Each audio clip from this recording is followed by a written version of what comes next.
বিশ্বকাপের প্রথম সেমিফাইনালে যেন একটাই বার্তা দিল স্পেন, শুধু তারকা থাকলেই হয় না, জিততে লাগে নিখুঁত পরিকল্পনা।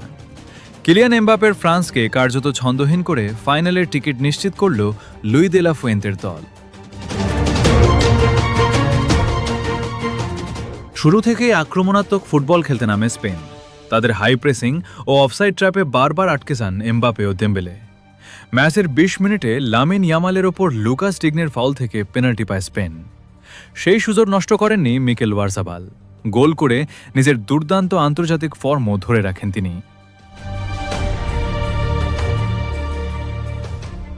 গোল হজমের পর ফ্রান্স বলের দখল বাড়ানোর চেষ্টা করলেও স্পেনের সংগঠিত রক্ষণ এবং উনাই সিমনের দুর্দান্ত গোলকিপিং তাদের বারবার হতাশ করে। উল্টো দিকে ইয়ামাল, ওয়ারজাবাল ও স্পেনের আক্রমণ ভাগ একের পর এক বিপজ্জনক সুযোগ তৈরি করতে থাকে। দ্বিতীয়ার্ধে সমতায় ফেরার জন্য মরিয়া হয়ে ওঠে ফ্রান্স, কিন্তু ৫৮ মিনিটে দ্রুত এক কাউন্টার অ্যাটাক থেকে পেদ্রো পোরোর দুর্দান্ত ফিনিশিং ব্যবধান বাড়িয়ে দেয় ২-০-তে। এরপর বদলি নামিয়েও ম্যাচে ফেরার রাস্তা খুঁজে পায়নি দিদিয়ের দেশর দল। শেষ দিকে ইয়ামালের একটি গোল অফসাইডের কারণে বাতিল হয়।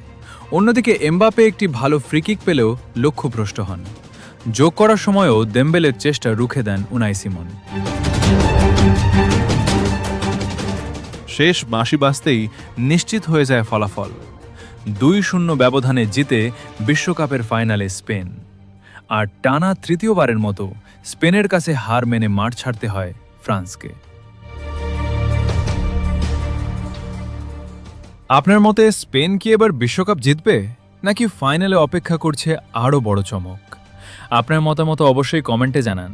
ভিডিওটি ভালো লাগলে একটি লাইক দিন, বন্ধুদের সঙ্গে শেয়ার করুন এবং ফুটবলের এমন সব বড় খবর, বিশ্লেষণ ও এক্সক্লুসিভ আপডেট পেতে এখনই চ্যানেলটি সাবস্ক্রাইব করে পাশে থাকা বেল আইকনটি অন করে রাখুন। দেখার জন্য ধন্যবাদ।